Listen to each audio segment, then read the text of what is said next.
You guys ready for a central bank digital currency? So the politicians and the Fed are not going to tell you the real inflation rates. They're going to suppress this information as long as they can. You can fact check this yourself by simply going to the grocery store and applying some simple math to your current commodities that you purchase. When they tell you inflation is around 8%, but your grocery bill is doubling or tripling, it's not accurate. In addition to this, your oil is miraculously spiking up tremendously, and they of course blame a foreign war, but what doesn't add up is we only import 8% of Russian oil, so something's not adding up. Then you can refer to chart data that clearly shows since the day of Biden's inauguration, gas prices have steadily been increasing. It's also important to understand that the government has approved 80% of money printing of all circulating supply of United States dollars to the world. That is astronomical, and it's only been done in the past 2 years.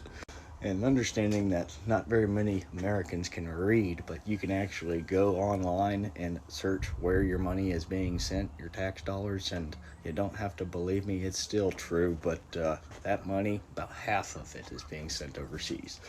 Then you can look on what nation owns the most of our bonds, our debt. China. China has already created their digital yuan, which is their digital currency. It's currently being tested in 7 megacities within China. It's associated and tied to their social credit system where they're telling their people, hey, this is nothing more than simply expanding our credit score into a digital world. So, now that Biden has signed an executive order where the central banks are now exploring the adoption of a digital US dollar, I mean, they've been working on this for years, folks. It's out there for everyone to see. You just don't look. And of course, the news will never dare tell you the truth. If anything, half-truths, most of it's a bunch of bullshit.